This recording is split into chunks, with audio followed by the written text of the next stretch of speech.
let's take a quick trip back to '09 in the gorge, heavy air, compared to Kaneohe Bay with light air. Kaneohe Bay. Excuse me. Talk some comparisons. Totally different venues. Totally different, conditions presenting themselves to you. Yeah. How did you get to the top of the fleet in both of these places? Well, in 2009, I think I had a little bit more of an advantage. Well, I had one of the first Mach 2s, and there was still quite a few Blade Riders, and the Mach 2 was a vastly superior platform at that point. Majority of my competition, mainly Nathan, was on a Blade Rider still at that point. So I had a decisive advantage there, and heavy air it was even more so. Kaneohe Bay, go figure, we're going to Hawaii, ends up being a fairly light air regatta, reliable trade winds, not so much in October. But there, I had done all the homework. We put in the time over in Muskegon, and through the help of my friends over at Torsen Marine and doing some of the boat work that it's a tough thing to do at all. I had some help with some of the painting on the foils and the preparation of the foils. They helped me with some of the rigging, but it was one of the things where I went to the regatta and was 100% set on my gear. And all I had to do was go race, figure out the place. And I'd been to Kaneohe quite a few times, so it wasn't a total shock of what happens when it gets light and fluky, but it was definitely challenging. I think being consistent there was really, really tough. And I mean, except for my very first race, I think my worst score was like a 7th. Yeah. Only other person that was even close to that was Nathan. Zoom out from just the results in that regatta, the ability to perform at the top level at both a heavy air regatta and at a light air regatta just shows you've got some scope that is impressive. Yeah, I mean, thank you. I mean, it requires, the light air you need more finesse, and heavy air you just need a little bit more technique. And they both work, I guess. Yeah. The Harkin fans are curious, what do you think are going to be the top speeds that you might ever hit in the Moth? What are they right now, by the way? Oh, I think the record downwind is 32 and change. Upwind, since I've been in the class, which I guess is only about 6 years now, our upwind speeds have gone from 12 or 13 knots to 16 to 18.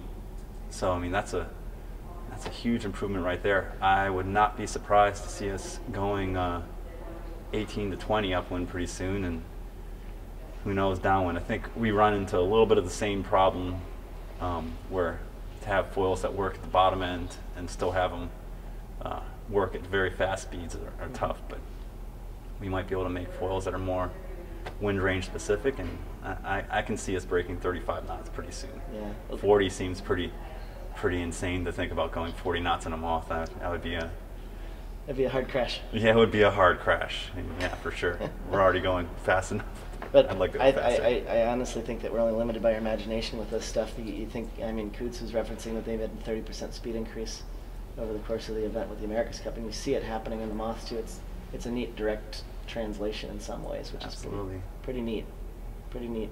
It's fun to do too, huh? Yeah. Yeah. Well, that's the whole reason we're doing this, I hope. Oh, absolutely.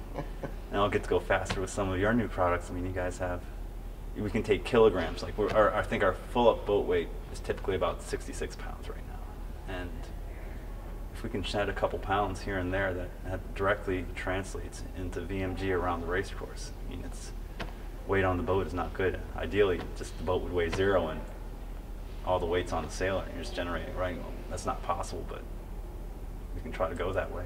If everything's so incremental, these things are going to be really important. Mm-hmm.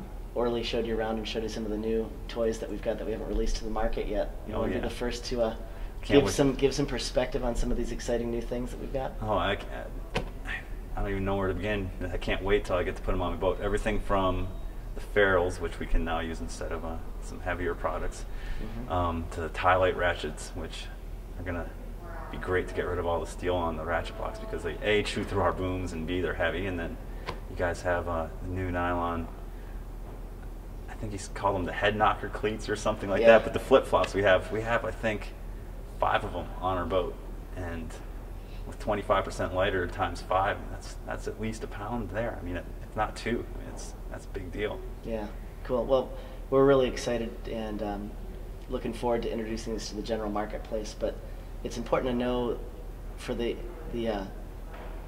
day-to-day sailor that we do a lot. We try to work a lot with friends like Bora and like you here, where you guys can help be our sort of leading edge. And that feedback that when you come and visit us is very valuable, and we just wanted to express our gratitude. We're real grateful for what you can bring back, and you're a great ambassador for Harkin, so thank you. You're welcome. So you guys help us out a lot too.